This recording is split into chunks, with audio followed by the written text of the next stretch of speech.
on, but I think everybody can hear me. It's on. It is on? So my screen. Can you hear me? There's a switch on the bottom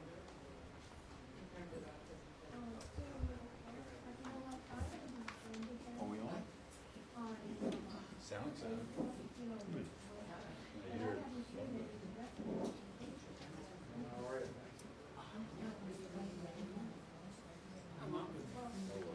I don't know where the switch is, but I think I would just maybe turn it on.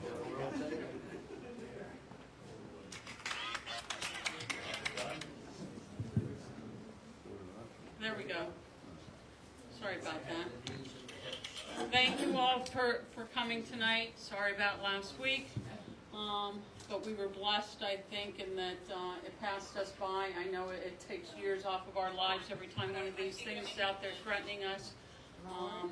We were busy, the council was busy. We were dealing with lakeport drainage for a lot of our communities that were already existing flooding problems because of the storm that we had the week before. Actually, I think it was 2 weeks before that when we had 5 inches of rain in 1 hour. So we met with lakeport drainage, their team.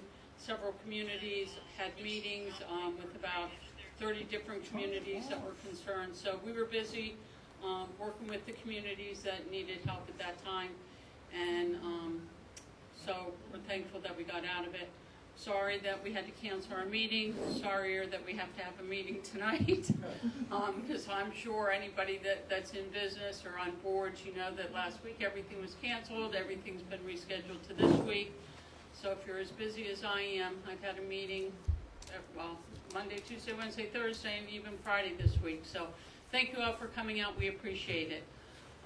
Captain Moss is here. Captain Moss, do you want to give a quick update? Captain Moss actually had a tornado at his house. Sure.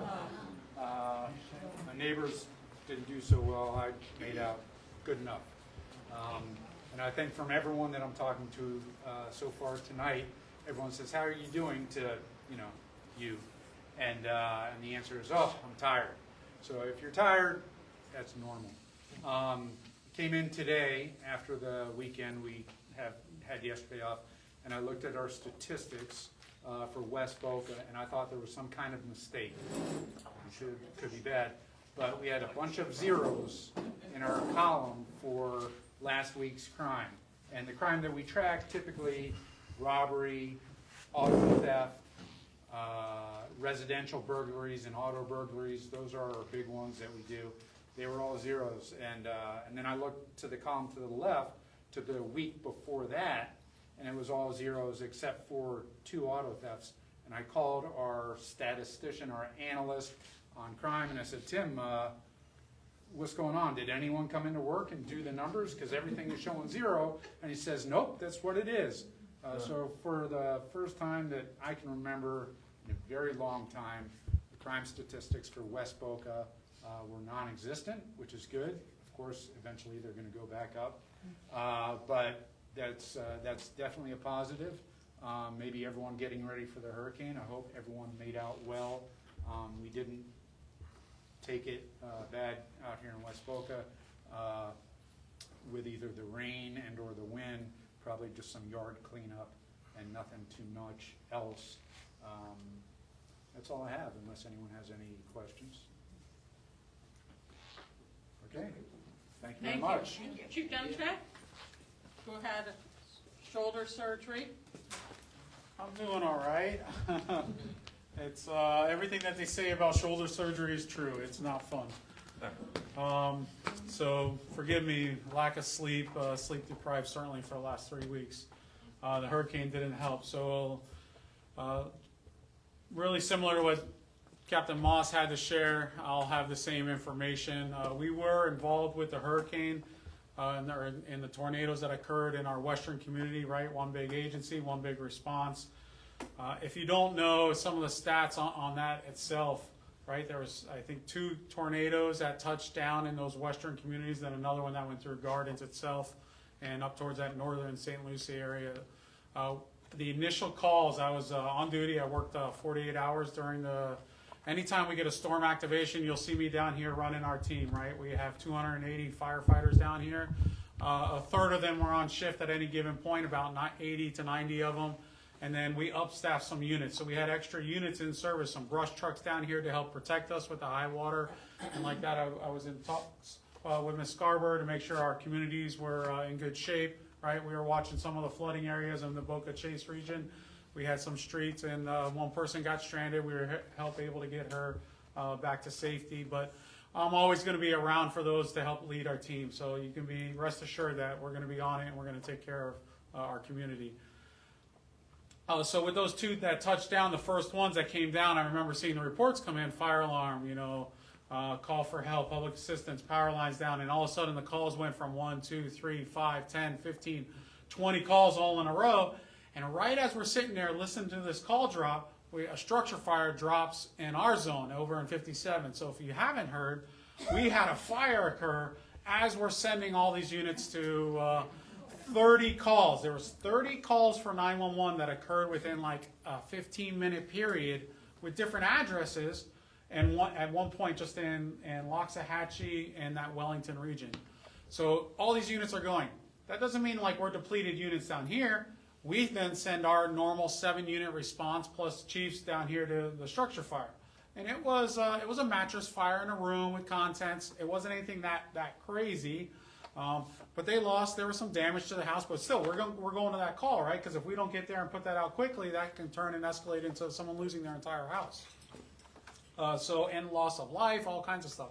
Thankfully, it wasn't anything big. We were able to mitigate it real quickly and then clear the units up, because now we're starting to send a few of our upstaff units over to that covered Wellington and Loxahatchee for those additional calls. That's the service that we provide with Palm Beach County Fire Rescue, right? 51 fire stations. At any given point, we have 100 apparatus between engines and rescues in service and special ops trucks, right? We spend our own USAR team that state deployed to St. Lucie and did all these other things right to the Wellington region to help get these people out of roofs and houses that collapsed and a tractor trailer that tipped over and someone was trapped inside of it. All this from this tornado that goes through. So we're real thankful. No loss of lives. There was one loss of an equestrian, right, a horse. But we were very thankful that there was no loss of human life during this event. So some of the other stuff that we offered, there's a new handout that we have here with the Palm Beach County, kind of like our all hazards all the time handout. I just threw it on the desk over here. Make sure you get one of these. I discussed this before. One of our other meetings at the bottom will have the website if you want to learn more. Info on it, pbcfr.org, to get a more digital copy and rendering of this. So if any of you guys are also involved with COBRA, I'll be speaking there. I think it's October 23rd. I have to check the date. At the next COBRA meeting with my daughter again about the whole blood program. So that whole blood program saved my daughter's life. So that's something that we offer here, that we have. And it's one of the only child pediatrics, and I released HIPAA and all that so they can talk about it. That it's an amazing program. We have that down here at 57. They carry whole blood on the EMS captain vehicle, pre-hospital whole blood, right? So you can get blood before you even get to the hospital. One more thing. Station 53 over here, that's the one on Lyons, right by Century Village. We had an event and they released HIPAA on this. Saved one of our own firefighters. One of our own firefighters had a cardiac event while on shift working out there. He was running around the fire station, went into what's called ventricular fibrillation. So his heart started fluttering real fast. It's a disorganized rhythm. The heart doesn't pump the blood and go around the body in that rhythm. He collapses. Hey, I'm going down. Collapses. And our firefighters immediately recognize it and spring into action, start compressions, grab, and they're not expecting a 911 call, right? They're working out. Only 2 of them are running together, another one's trailing behind. It'll probably be me trailing behind. And they recognize, and they go grab the monitor, they put him on, they recognize the rhythm, they shock him, they save his life. They get him over to the hospital, they literally saved his life. He had a complete block in the superior coronary artery, right? So the artery behind the heart, and they're able to go in, cath it, break the clot up, and save his life.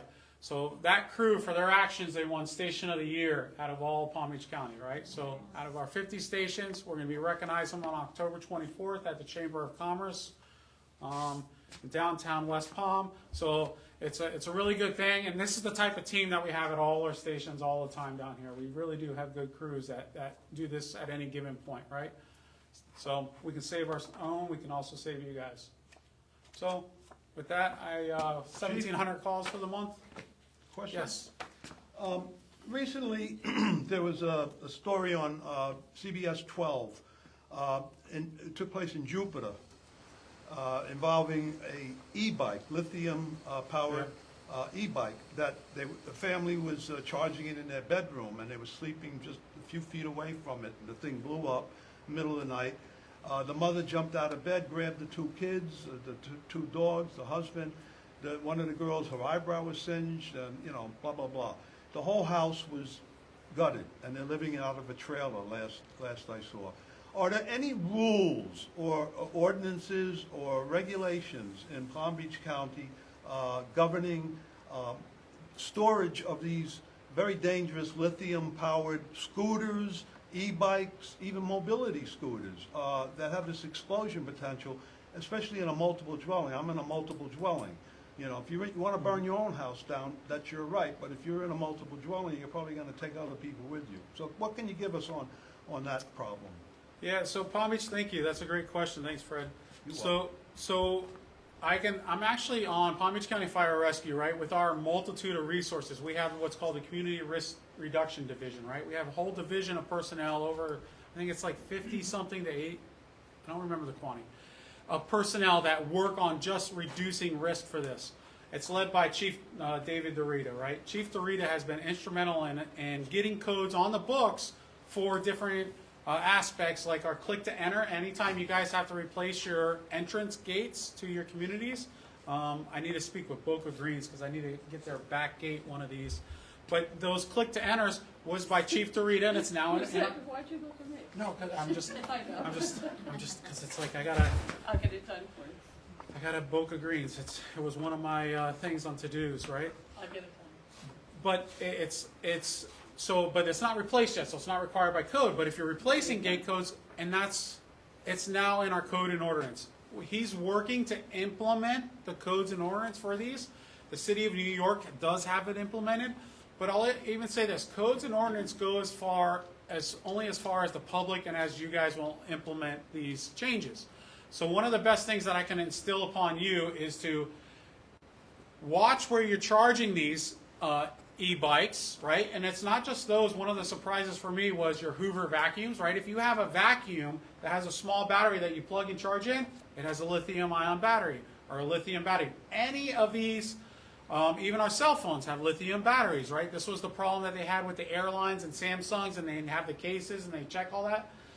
So you have to be very cognizant. Be at home when you're charging it. Be awake when you're charging anything. Don't put them in the paths of exit when you're charging it. Station 55 had one of these, so closer to home, right?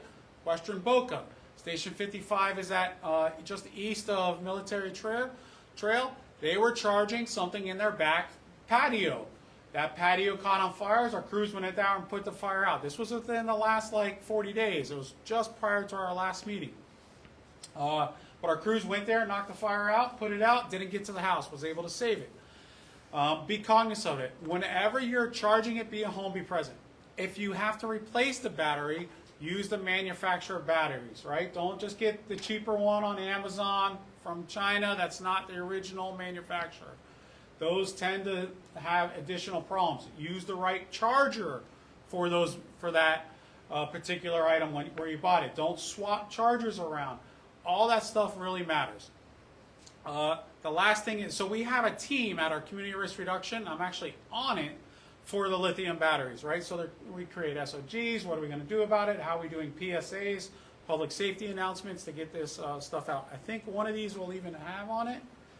Safety inspections. No, it doesn't have it on it. But if you go on the website, there's one of these sections that is dedicated that will tell you this information. So if you don't remember everything I'm spewing out, I talk fast, right? So then go to the website.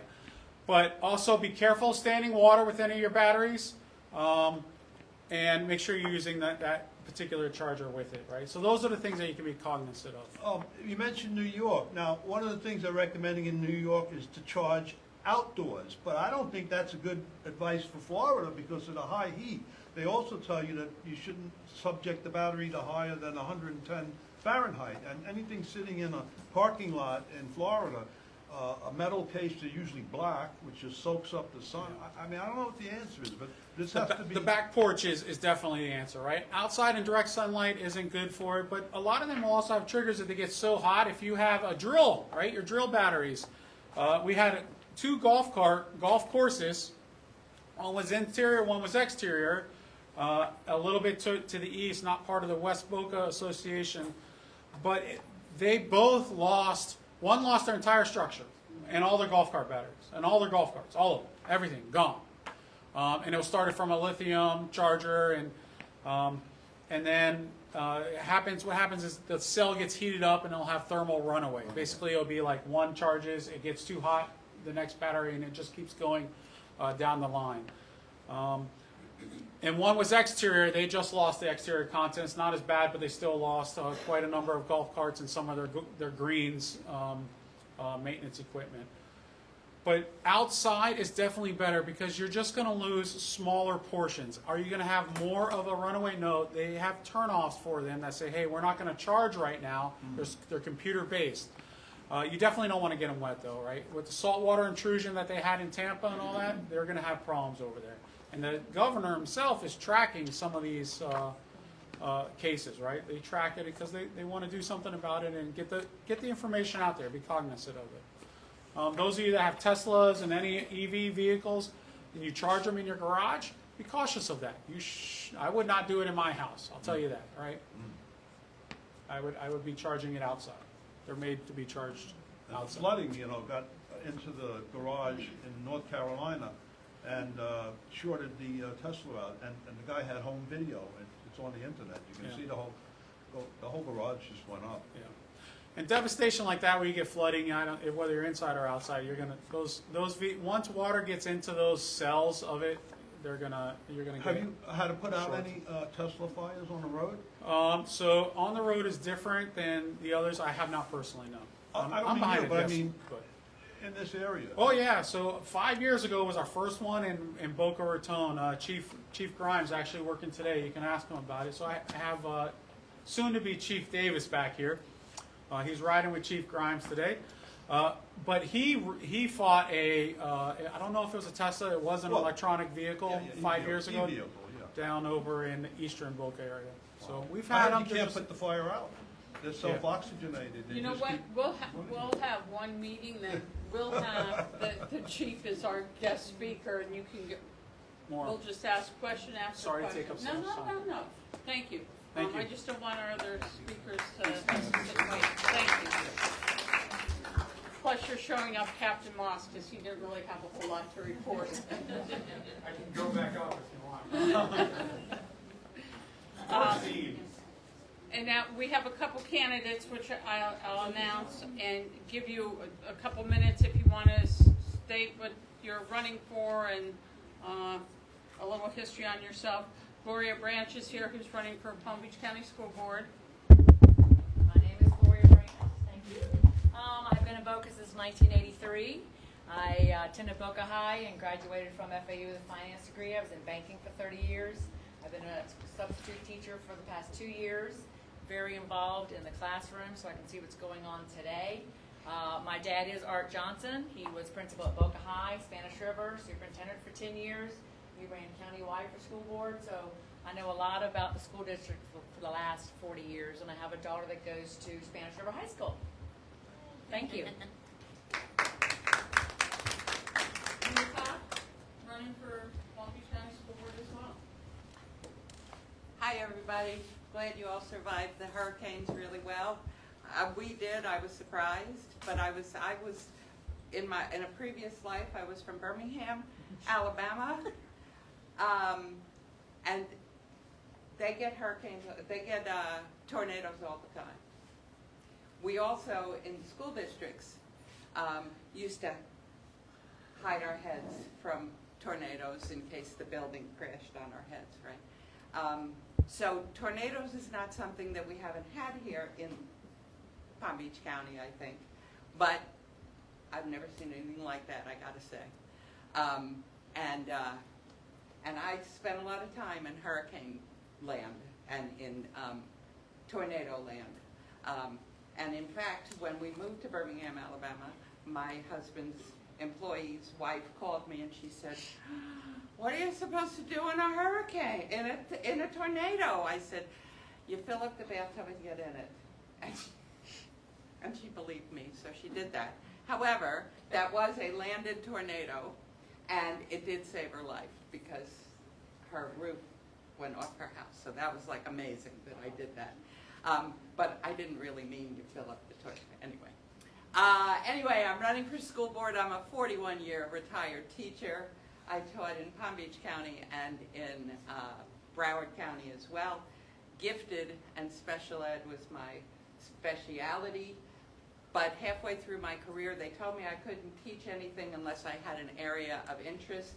So I became an English and history teacher, and so I have all that experience. I love teaching. I have to tell you, I used to tell my kids every day, I never worked a day in my life in my job. I loved every single minute. And I'm looking forward to working with all of you. And don't forget to vote November 5th, although in a minute you'll be able to early vote. And some of you might even have vote by mail. And if you're early voting, our supervisor of elections was awarded recently because you can make a reservation to early vote. You go on her website, you pick a time and a day that's good for you. She guarantees you won't wait more than 15 minutes, although watching the lines in Atlanta, I wouldn't guarantee anything these days, but you can make a reservation to early vote. So do that if you want to early vote instead of standing in the lines in the Florida heat. Anyway, thanks so much, Sherry. Thank you. Yes. Can you explain why you're in a runoff? What happened with the primary? Oh, well, Can you in the tell us? primary, the person has to have, the winner has to have 50% plus one vote. And that's impossible when there are 5 candidates. And what was the result in the primary? What was the result? I'm I asking was you, the what was- winner of the primary. Oh, you won the primary, Yes. okay, thank you. She won by 120 votes. A win is a win. 120 votes? Right, she had Well- a lot of mail-in ballots. I'm from Brooklyn, that's called a win. Yeah, my grandma's from Brooklyn. Okay, thank you, Sherry. Thank you. I'm going to go to our first speaker, who is our current school board member, Frank Barbieri, who hails from West Boca. He's been instrumental in West Boca, actually was on the West Boca Community Council Board for years. Helped us fight University Drive because of the schools, and without further ado, Frank, thank you. So, I've been on the school board for 16 years. It has a lot to do with this council because Sherry and I went around and put up signs in 2008 till the wee hours of the morning. And this council was instrumental in supporting me back then.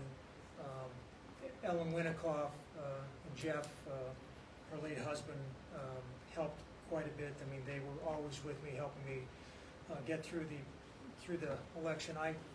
Like Mindy and Gloria, there was a runoff election because there was 3 of us, and at the last minute, Mark Drout's a teacher that I've become very good friends with. He's now an AP at Boca High School. He jumped in the race on the last day, and he was a teacher, so we got a lot of the teachers' votes. So he took 10% of the votes. I think I ended up with like 48%, and the incumbent Hanson got the ballots, and so we had to go through the. So I pity you two that have to go through that again because it's not fun going through one, and it sure as heck is not fun going through 2. There are 2 great candidates for the school board in my seat. I'd be happy to see either one of them in my seat. I have endorsed Mindy, but they're both qualified candidates, and we have a great school board. And I think that either one of them to get on the board would do a good job of making sure that we continue doing all the good things we do. So I want to tell you a little bit about the school district itself. We are A-rated. We have the highest graduation rate of all the 7 urban districts. So we're ahead of Broward, Miami-Dade, Orange, Okeechobee, not Okeechobee, Hillsborough, all the 7 largest districts. We have the highest graduation rate. We are the 10th largest school district in the United States. We have a budget of $5.4 billion. We have 265 school police officers. We have our own police force in Palm Beach County schools. Many districts around the state don't have their own police departments. I think there's only a couple of it. We've had our police department well before Marjorie Stoneman Douglas, but we've certainly enhanced the police department since then, and currently we have 265 sworn officers. We have a police officer in every elementary school. We have 2 police officers in every high school, and depending on the size of the middle school, we either have 1 or 2 police officers. The school board has done everything possible to make sure our schools are safe. We have single points of entry. We have constant requests from the schools for more cameras, more locking mechanisms, and we're going to talk about that in a minute. But the board's done a good job, and your children, grandchildren, I look around the room, are safe in our schools. I can tell you that my oldest one goes to West Boca, and my youngest one grandchild is in the back of the room somewhere, and she goes to Don Esrich High Tech Middle School. So if I didn't think the schools were safe, my grandchildren would be somewhere else. So with that said, we have 182 schools, with our newest 2 schools, Joaquin Garcia High School and Blue Lake Elementary School, which Scott Singer, the mayor of Boca, and I worked very hard to get that school built. That was in the budget for a South Area elementary school, but we didn't have the land for that. And although we had money in the budget to build it, we didn't have a place to put it. And so Scott and I became good friends, and the city actually donated about $13 million worth of land that they owned over there next to Don Esrich High Tech Middle School, across the street from Lynn University, and we built Blue Lake Elementary School there. It was our newest school until Joaquin Garcia High School was built and opened last year. So we do have 182 schools. We have about 170,000 students in the district-operated schools. There's probably another 40,000 in the charter schools, public charter schools. And we have the largest workforce in Palm Beach County with 23,000 employees, and a little more than 13,000 of them are teachers. So we're a big district, and we have a lot to offer our children. We have 335 academy programs. Every one of our high schools has multiple academy programs where the kids we want to make sure the kids are both career and college ready. So used to be there was vocational schools, and if kids went to vocational schools, the chances are they weren't going to go to college. We've upped that, and we're a leader in Florida for our vocational and our community technical education programs. West Boca, for example, has an aviation academy, a performing arts academy, a drafting and design academy, a medical academy. What am I missing? Culinary academy. Boca High has a bunch. Spanish River has academies. So we have academies in all the high schools. We have academies in most of the middle schools, and we have academies in some of the elementary schools. I'm currently working with the FAU Medical School. I got the superintendent to agree to fund a teacher at Boca Elementary, because I'd love to have a medical academy there, because Boca Middle has an elementary. Boca Middle has a medical academy, and so does Boca High and West Boca. So, and the kids in our elementary school at Boca L, they're the poorest kids in the district. They're the most underprivileged children, and it's a very small school with about 370 kids in it currently.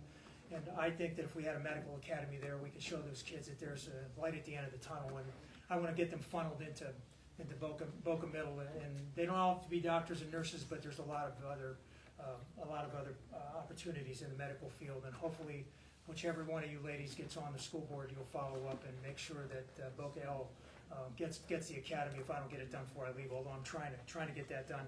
My last day is November 19th, when the new school board member is sworn in. Actually, I'm not term limited by law, although I guess there's a definition of law. My wife told me that if I run again, I'll be running as a divorced man living out of my truck. So I decided after 53 years of marriage that it was time to give it up. It's been a wonderful 16 years. I've enjoyed it immensely. I've been a police officer, a lawyer, of course, all these years, and I think that the most rewarding job in I don't even consider it a job. The most rewarding experience of my life has been serving on the school board for 16 years. Every day was, well, not every day was fun. We went through COVID, and I was chairman, and that was no fun at all. But Most of the years I've been on the board have been a joy, and it's so, people always say, where are you going next? What's, they say, that's just a stepping stone to go to something bigger and better. There's nothing bigger or better than being on a school board. You change a child's life, you change the future. I mean, there's nothing better than that. People said, why don't you run for the county commission? Why didn't you take the state rep? I had an opportunity to run for state rep when Maychak retired a while back, and I don't want to talk about garbage and streets and bridges. I want to talk about how we help kids, and so it's been a lot of fun, and I'm proud of some of the things I was able to accomplish. And so hopefully the next school board member that sits in my seat will maintain that quality. Our board gets along very well as opposed to some of the boards in the other districts. We very rarely have any disagreements verbally at the school board meetings. Some of us don't particularly share the same ideas on how to get things done, but we are cordial with each other. And I think that when the school board, everybody gets along well in front of the cameras, the people in the community believe that their kid's in the right place. When a school board is dysfunctional like Broward has been in the past in Miami-Dade, then people start wondering whether their children should be somewhere else besides in a public school. We have the best choice. You hear all the time, parents need to be able to choose. You can choose a whole lot of things in the Palm Beach County School District. We have, like I said, all the academy programs.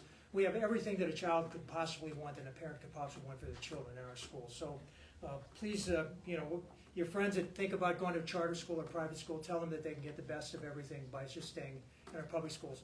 I get a call once in a while from the Business Development Board, and they have an executive flying into town that wants to tour the schools. And usually those people, they put their kids in the private schools, but their workforce wants to see what the public schools were. So I remember taking, I think it was Cancer Institute of America that moved to Boca Raton a while back, and I met the chief executive officer and his wife at Spanish River High School, and she looked at the one of the academies over there. Where is it? The Biotech Academy, and the woman said, the wife said, "Is this free?" And I said, "Yeah, this is a public school. This is a free." And she turned to her husband. She said, "This is better than what we're paying $50,000 a year for back up there where we came from." So we have some great programs here. So our kids are being very well educated. So let's talk about the referendum. That's what I'm here to talk about, the sales tax. So in 2016, the voters in this county, and you've always been very, very supportive of the school district. Every time we've gone to you asking for tax money, you've overwhelmingly approved that. And so I can't thank you enough for that, because we've used your tax money wisely. Both the referendum that is the millage on your property bill and the sales tax, they have two separate oversight committees that are totally independent. There are no school board members. There's no district employees. They're totally independent people from the outside that look at every dime that is spent and make sure that we spend it in accordance with the way we've told you we were going to spend it. But in 2016, we went to the voters and asked for an increase in the sales tax, and it went from 6% to 7%. Of that extra point, one half of it went to the county and the cities. They split that. The other half came to the school district. And with that money, we've done a whole lot of things. We have, in our district, we have, by the way, I had all this up there for you to see, and I've got old school. I guess my plug won't fit in the newfangled stuff you guys got here.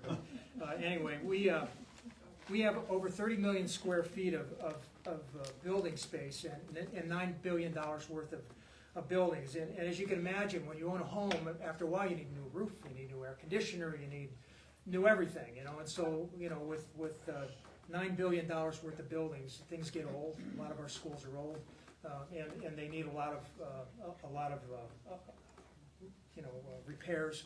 That's what the money went for. The sales tax money went for the repairs and to modernize some of our schools. In fact, I was successful in lobbying my colleagues on the board. They're sick of hearing about Boca Raton, because every time I bring it up, it's like, yeah, Boca gets everything they want, but we were able to get two schools with the sales tax money that you approved the last time. We rebuilt Addison Miser, which was a elementary school, and now it's a K-8, and we rebuilt Verde Elementary, which is now a K-8, with the money that you provided through the sales tax. So there are two beautiful schools now that have, the kids from kindergarten through 8th grade. Took a lot they relieved Omni Middle School and Boca Middle School, which were getting overcrowded. So those two new schools helped a lot. And with the referendum money, that the other tax levy that we had, we built Blue Lake Elementary School. So the money that you give us, we spend very wisely. I've served as the board's representative on the audit committee for 14 of the 16 years I've been on the board, and I've served for 14 of the 16 years as the board's liaison with the Construction Oversight Review Committee. I'm hoping that one of the board members will appoint me to the audit committee, because I'd love to stay on the audit committee. And I've worked there very, very hard over the years to make sure that the district is doing everything transparently so that people can see how we're spending money, and the auditors do a good job of checking the schools and making sure that the money is being properly spent. So what we're asking for you to do is to approve the half-penny sales tax that you're going to see. It's not an increase in the 7. What's going to happen is the sales tax will now go back to 6.5, because we're not going in with the county this time. There's no other issue on the ballot for sales tax. So the sales tax in Palm Beach County, if you approve the referendum, the sales tax referendum, it will go from 7% to 6%. So I'm asking you to please support that. A lot of that money went for security. We've, like I said, we've made sure that our schools have a single point of entry. Spanish River High School, for example, years ago, you might remember, those of you that have been to Spanish River in the past, you could practically drive a car onto the campus into the middle of the courtyard, because there was great big openings, and that school was, back in the old days, we could build schools where we didn't have to worry about idiots coming in and wanting to kill kids and staff. But so we've had to, to accommodate those crazy people.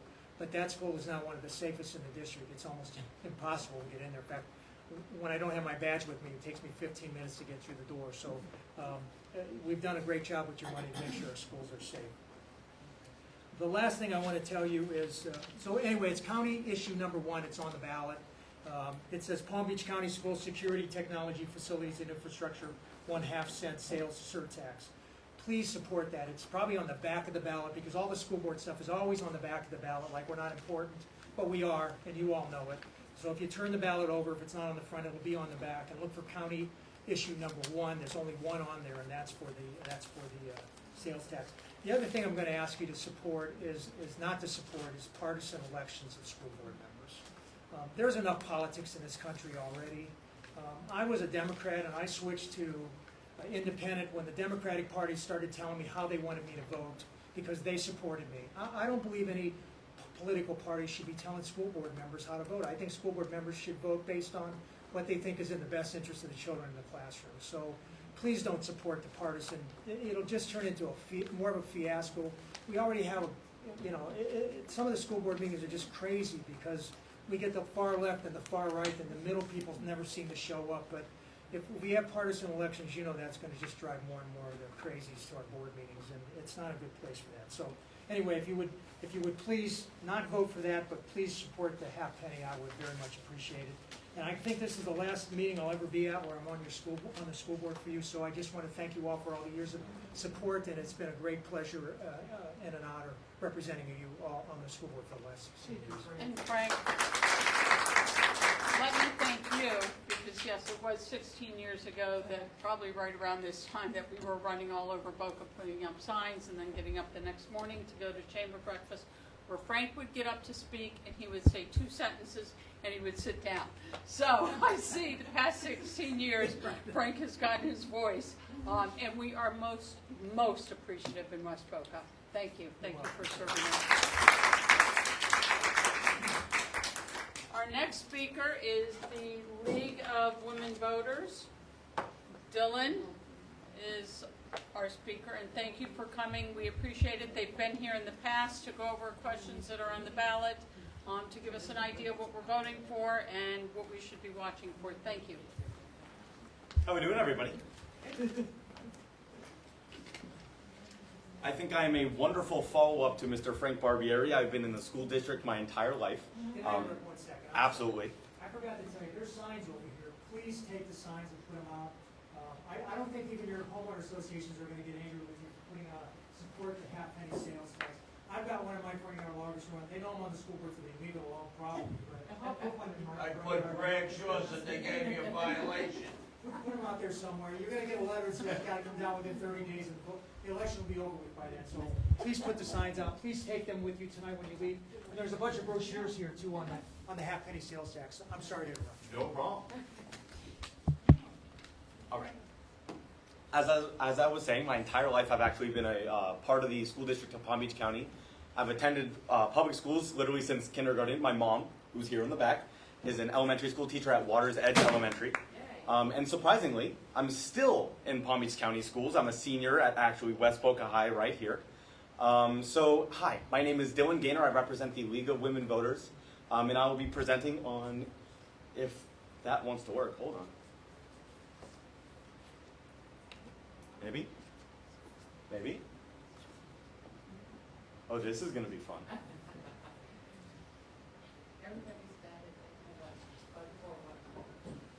Yeah, it looks like we're not going to actually get the presentation up. I'm not sure why this isn't working. So it's just going to be me. Is it the bulb? I'm not really sure. Look in the lens and see if there's any light.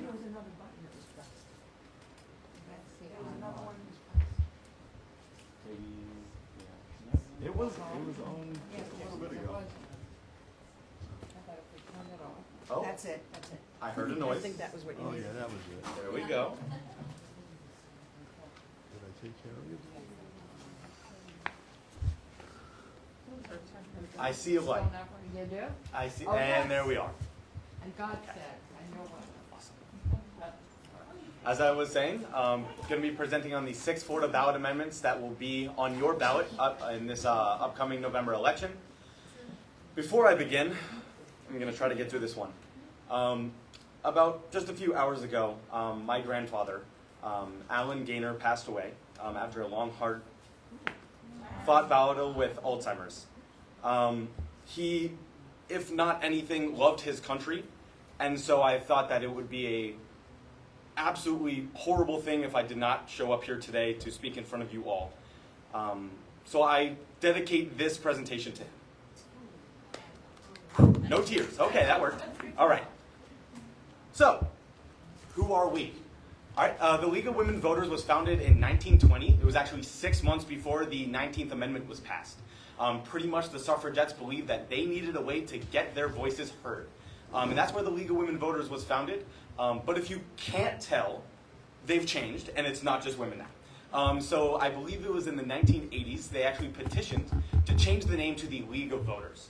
The only reason that the name was kept is for the historical purposes. But again, around 20% of our league membership is actually men. I'm very happy to be contributing to that number. You'll see also that we are nonpartisan but political. So we do not affiliate with any particular political party, but we will take stances on certain key issues that we will advocate for. And I use that word advocate very clearly because the other thing, why I'm here today, is to educate. All right, so we keep those things very separate. All right, so we will advocate for certain issues, but today I will not. I will be presenting both sides of the issues equally and clearly, and for the sake of transparency, I will be displaying the league's position on certain issues, but again, we'll be covering them completely unbiased as much as I can. All right. And this just kind of reiterates what I just said. All right. So looking around this room, it seems like y'all pretty much know how Florida elections work. All right. Am I incorrect in saying that? Awesome. So I'm going to go really quickly through this. If anyone has any questions on what specifically will be on their ballot and how you can access that ballot, I recommend you go to votepalmbeach.gov. Again, that's votepalmbeach.gov. It's the Supervisor of Elections Office website. You'll be able to view a sample ballot for your specific address, your specific county. Obviously, all of us probably live here in West Boca, so it will be the same. But I recommend that you take a look before Election Day, educate yourself, and see what you'll be voting on. All right. So, these 6 Florida ballot amendments can be proposed in a variety of ways. This election, there were 2 ways that were actually used, both legislative and citizens initiative. All right? So legislative is pretty simple. All right? It's proposed in either the House or the Senate, and it requires a 3/5 vote in both chambers to get on the actual ballot. All right? It's pretty simple. All right? But citizens initiative is just a little bit trickier. All right? it requires, and I have the exact number here, all right, it requires 8% of the number of voters that voted in the previous presidential election. All right, so right now they're using numbers obviously from 2020, but in the state of Florida it is 891,523 valid signatures from 14 of Florida's 28 legislative districts. So that means that they were verified by the Supervisor of Elections office to people's driver's license. It is a difficult process. It means that people really want to see it on their ballots, and people are excited to voice their concern through the actual election process. For these amendments to pass, they require a 60% vote of the people that actually voted on the amendments. So I'm probably the only person in this room that's never voted before, but you probably know that you can choose to leave something blank if you'd like. Right? So it's not counting every vote that was cast, it's every vote that was cast for that amendment. All right, so we will not know the numbers of what exactly will be needed to pass until election night. Right? So, just a sec. Okay. Before I begin, I do want to mention we will take questions at the end. I just want to try to get through this all. And I can imagine that Amendment 1's probably going to be something that might be focused on. I'm eyeing the two candidates for this school board sitting on the opposite ends of the room. Okay, so Amendment 1 is for the creation of partisan school board elections. And again, probably a pretty educated crowd in terms of how school board elections work. But I'll just allow you to just take a moment if you want to read that text. I'm going to be talking a lot today, so I'd rather not. Or if we have a volunteer, that would be fun. Okay. If I could just get some thumbs up when we've kind of gotten to the end.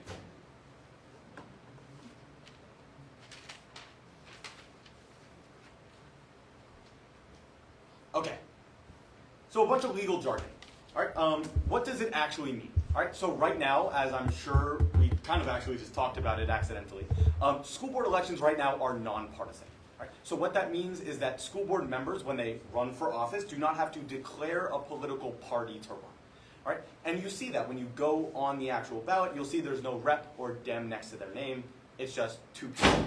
And we also just mentioned the primary process for that school board elections.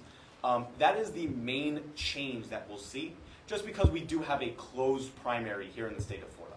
Now, if any of you don't know, a closed primary means that you have to register to a specific political party to be able to vote in that party's primary. Right? So if I'm a registered non-party affiliate, I will not be able to receive a ballot to vote for Republican candidates, Democrat candidates.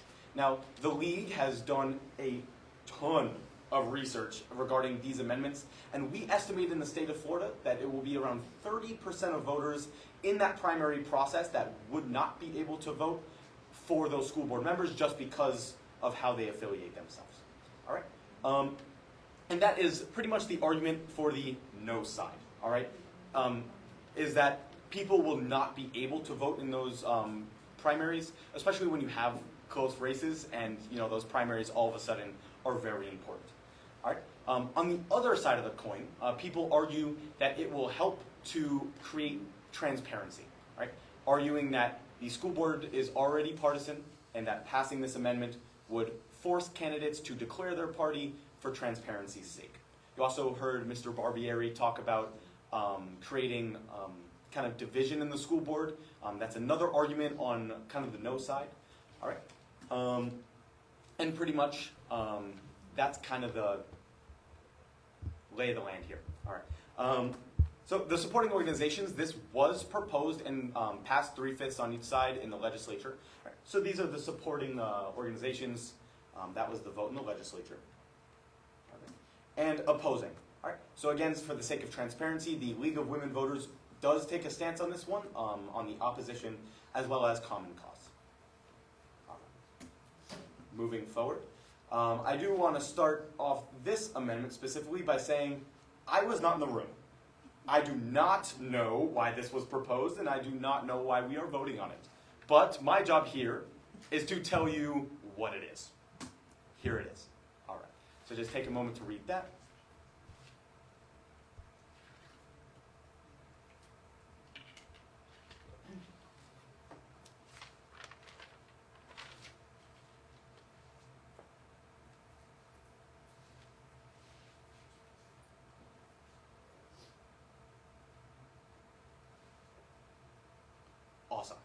Okay.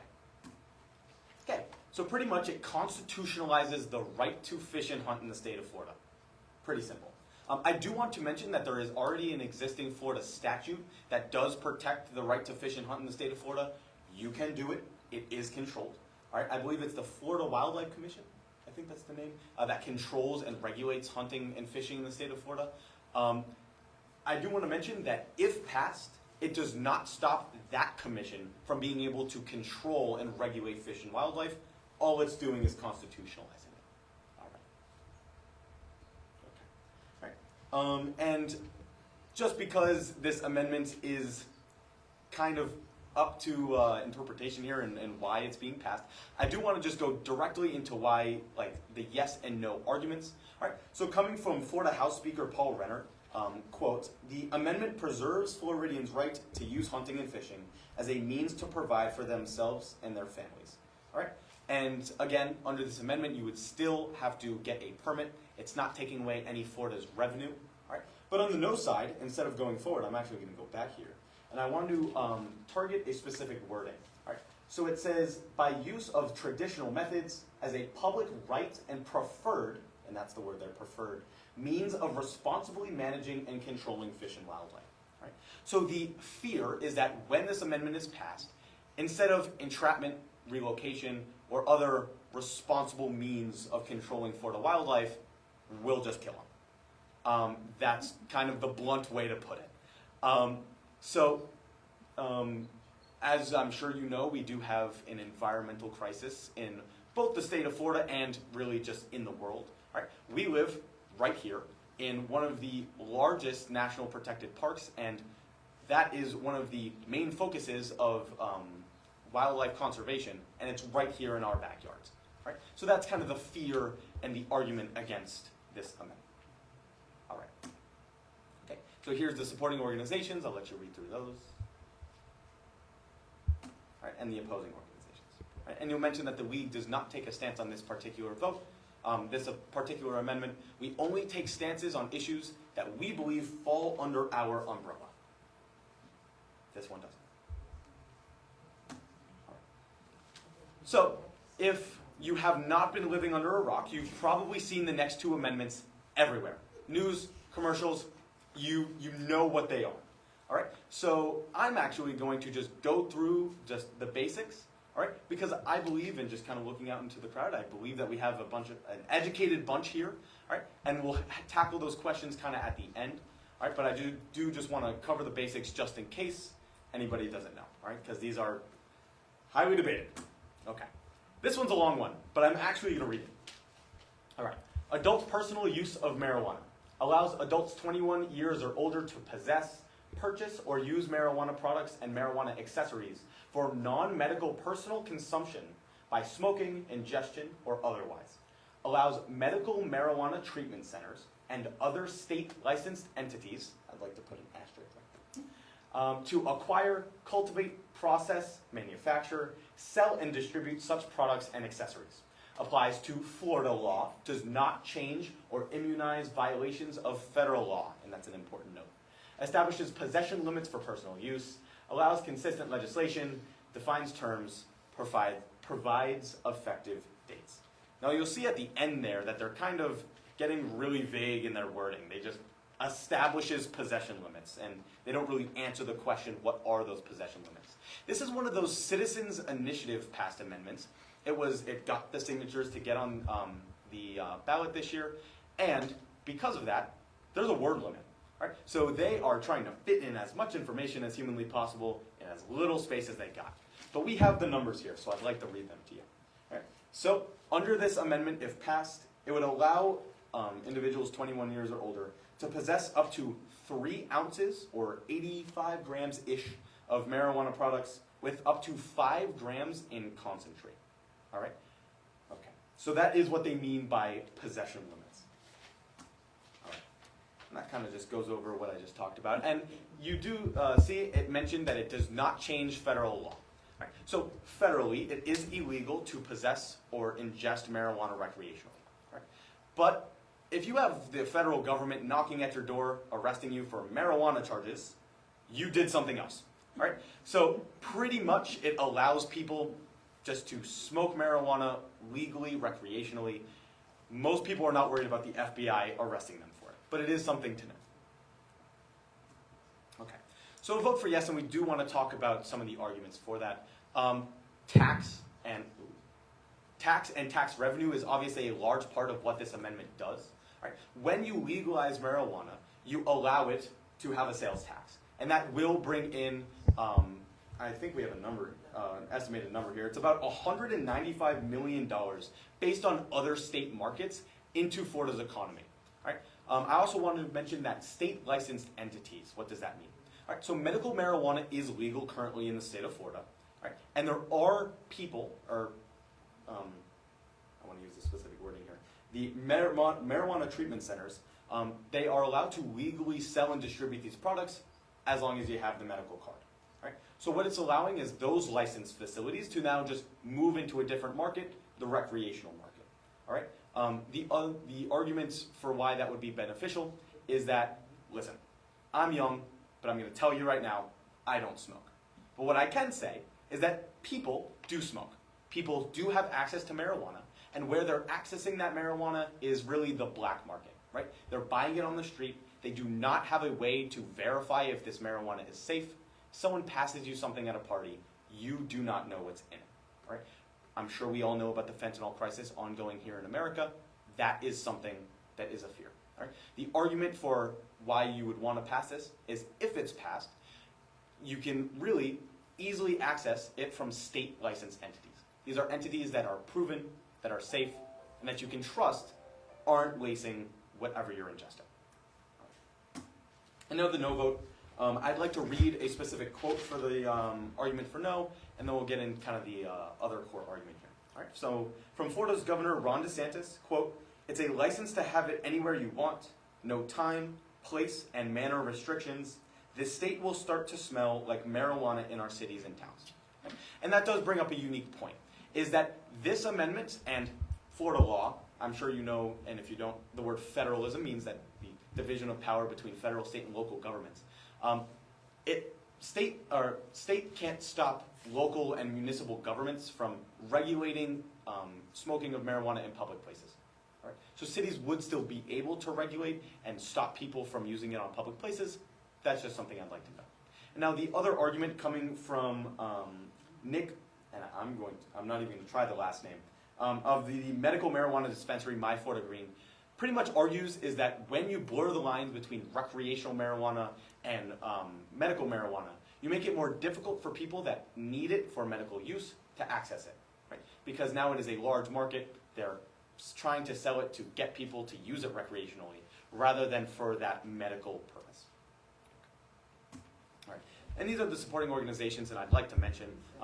Both of these organizations have provided millions of dollars towards this amendment to help it, one, get on the ballot, and two, get it passed. If you've seen a commercial for the yes side of this amendment, it's probably being funded by these two organizations. Now, it is your guess as good as mine why, but they sell marijuana products. Yeah. All right. And the opposing organizations, all right. And again, you'll notice that the LWV doesn't take a stance, not in our umbrella. Okay. Amendment 4. All right. And this is the exact opposite. It's exactly under our umbrella. So I will preface before I even start that the LWV was it really tried to get this amendment on the ballot. It was a large part of getting those signatures signed and verified. But again, we'll be presenting both sides. And if you have any questions on, if I'm staying honest, don't hold back. So I'm going to allow you to read this. And I do want to point to the patient's healthcare provider and the word "or" when necessary to protect the patient's health.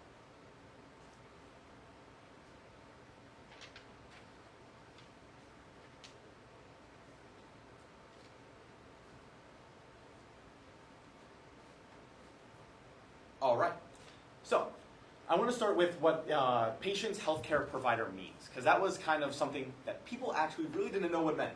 there's a legal definition for what a healthcare provider means in the state of Florida, and it comes from Chapter 459 of the Florida statutes. Right? So it's an osteopathic physician licensed under Chapter 459, and a advanced practice registered nurse, and a physician licensed under that same chapter.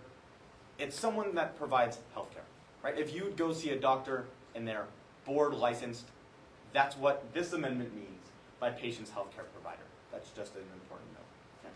So what this would do is it would protect abortions up to fetal viability, which is estimated to be around the beginning of the 24th week. Right? It would prevent Florida's legislature from being able to regulate against that protection, and it would go beyond that 24th week if it was necessary to protect the patient's health. And again, that does have to be deemed medically necessary by a medical provider. You'll see that last bullet point here because that was some of those commercials that you see. It does not change the ability and it does not change the need for a healthcare provider to alert a parent and get consent from a parent to perform an abortion. Now, I'm under 18. I turn 18 next Tuesday, and I will be early voting. But I'm a minor, and my mom right here would have to approve if I wanted to go get any surgery done, right? An abortion, isn't it? October 22nd. That's when it is. So I would have to get parental approval for any medical procedure. All right? This is no different. There's already a Florida statute that protects that. The amendment does not change it. So again, the vote for yes would establish that constitutional protection up to fetal viability. And the argument for no, one would just be the pro-life argument against abortion. But a lot of those arguments kind of stem from, especially if you've seen the commercials, the concerns over how that parental notification and that parental consent would work. Again, from the research that the League has conducted, the Florida statute that already exists, that's the information that I have. Here's the supporting organizations, and you'll notice we get a jump here. Instead of 2, we have a whole bunch. All right, so just take a moment, and again, you'll notice the LWV. And the opposing organizations. Great. Now I have to say, I've done this I think 5 or 6 times, and it is always amazing when I don't have yelling and screaming through Amendments 3 and 4. So thank you. This was great. No one's mad at each other yet. All right. Let's move to Amendment 5. And Amendment 5 and 6 are my favorite. A lot of people don't know about them, and that's why I'm here. All right. So Amendment 5 regarding the annual homestead inflation adjustment. And now while you read this, again, a preface, I am not your tax collector, and I'm not particularly good at math. Those two things mean that I will do my best to try to estimate your impact on your specific tax bill, but if you want an answer, Ann Gannon's office's phones are always open.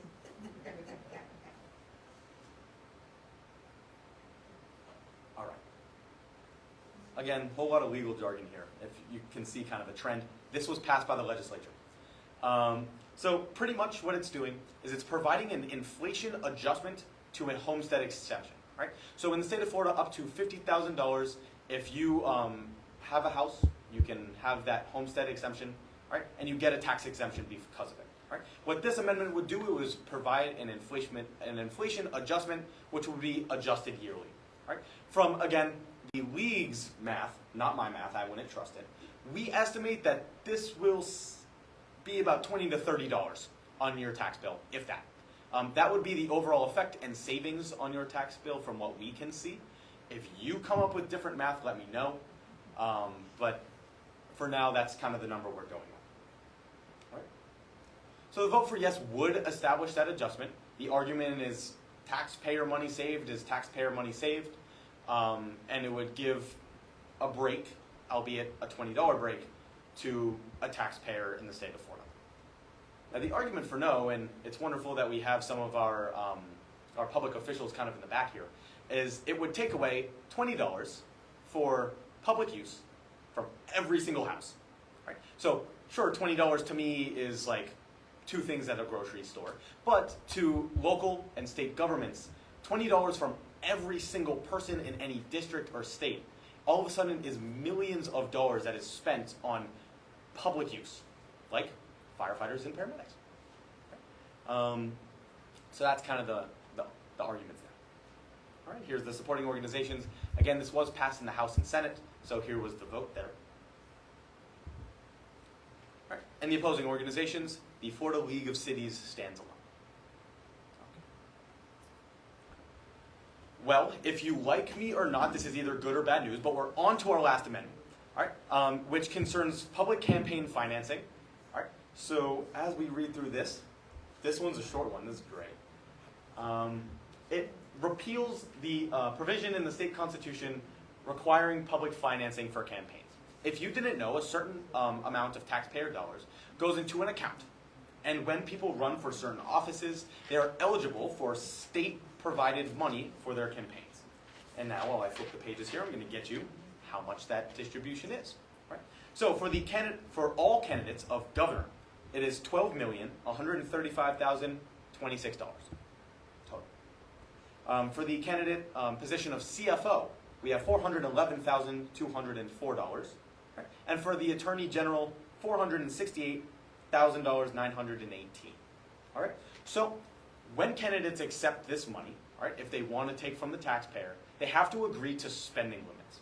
And as a part of this amendment, because there is no more public financing, there are no more spending limits. Now, for gubernatorial candidates, it is $2 per registered voter, which works out to about $30 million. That is their spending cap. They cannot go above it if they take that public money. Okay. The limit for cabinet members, so those two other positions, CFO and Attorney General, is $1 per registered voter, and I'm not good at math, it's $15 million. I was able to do that one. All right. So here we go. So a vote for yes, the argument is that a taxpayer shouldn't have to fund a person's campaign, right? It's my money, they deal with that. Right? The argument for no is that if somebody does not have the funds, does not have the money, all of a sudden they could be assumed to be drowned out by a candidate that has the money to spend, the capital to use.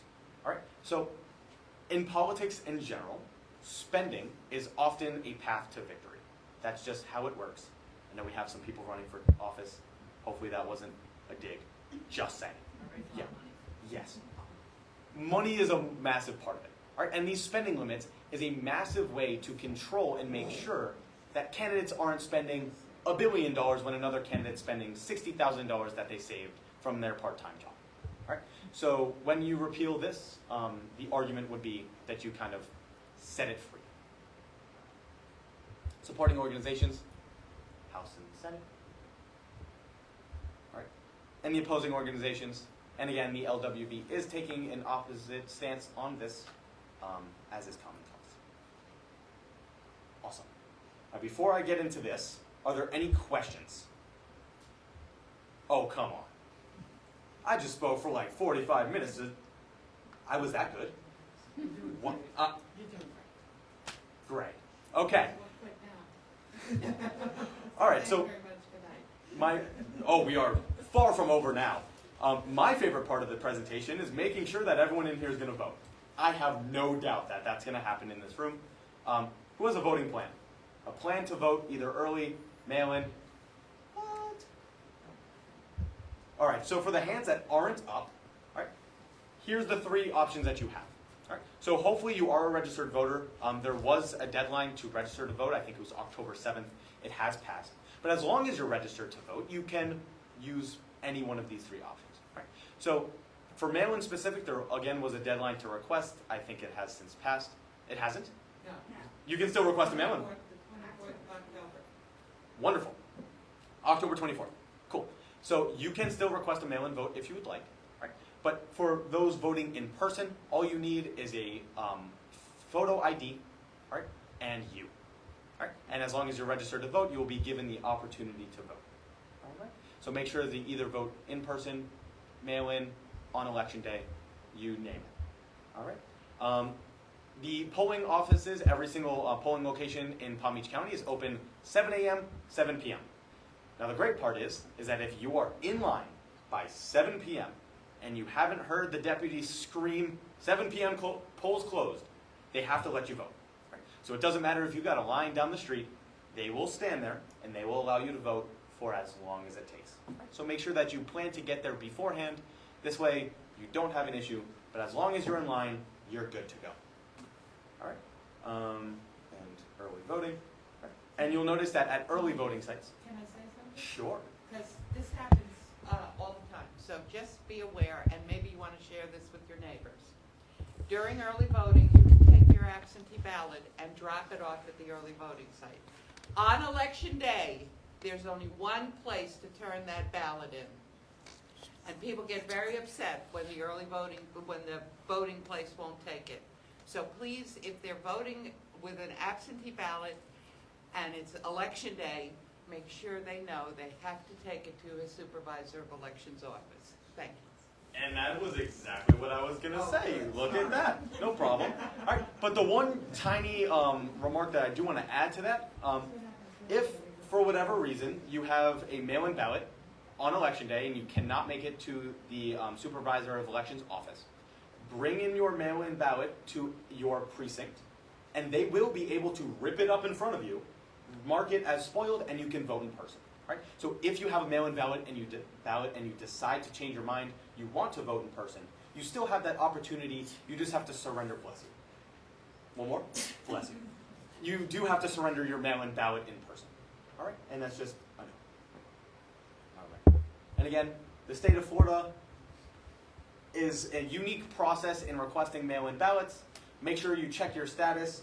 Make sure that you got one on the way if you haven't already received it. All right. Fill it out in ink. I think it's black or blue that they allowed, but use black. Just use black ink. Great. Sign it with the signature as close as you can get it to your ID. That is your legal signature, and that's what they will use to match it. And make sure to date it correctly. Again, if the supervisor of elections has any questions, as long as you leave your contact information, they will contact you. They will make sure that your vote counts if it can. If not, they will send it to the absentee courts and they'll go through the process to verify it. Right. Also on votepalmbeach.gov, I gave that website at the beginning, you're able to track your status of your mail-in if you place it in the mail. Right? It will tell you where it's at, if it's been counted, etc. Right? So use that feature. It's kind of fun. If you're a democracy nerd like me, you want to see that information. Right? And yeah. Oh, I get ahead of myself here. All right. Now it's time for the league plug. Okay, we have two amazing things that I want to point out. First, some of you already have, is we have our Vote 411 election guides. All right? So these are paper guides. They give you information on every candidate running in your elections. You can look through it, see who aligns with your ideals, and make sure that you're making an informed vote on every single issue, candidate, etc. Right? And for those of you like me who would rather use the internet, we have vote411.org. Right? So that is a website that will give you pretty much the same information. It's a little bit more interactive. You put in your zip code, it will then spit out your specific information. How it works is we send out a list of nonpartisan, apolitical questions to every single candidate running in the district. It is their option to either respond or not respond. Right? I think we did a pretty good job at trying to make sure that both sides respond. And then we make those answers to those questions public, and we display them both on our voter guides in person and then our Vote 411. Right? So one last note before I stop talking is I'm sure all of you in here are going to vote, but I'm sure you also have people in your life that might not be as ready to vote as you are. What I would urge you to do is help them vote. No matter how they align, their voice matters as much as our voice matters. Rides, information, that 6 ballot amendment presentation I just gave, make sure to convey the information. Do your best to make sure that everyone gets out and votes and uses their voices for good. All right. With that, that's all I have. If there's any other questions, I'm going to sit down. Dylan, I've got to say that was absolutely amazing. Moms, you must be so proud. And Dylan, wherever you go in the future, I want to know. Thanks. I already said that. And we have sons, so. Yes. Thank you so much. No questions? I think we're all pretty well educated, and thank you, Dylan, for filling in the spaces for us. The West Boca Community Council, we have gone to a quarterly meeting schedule, so our next meeting will be in January.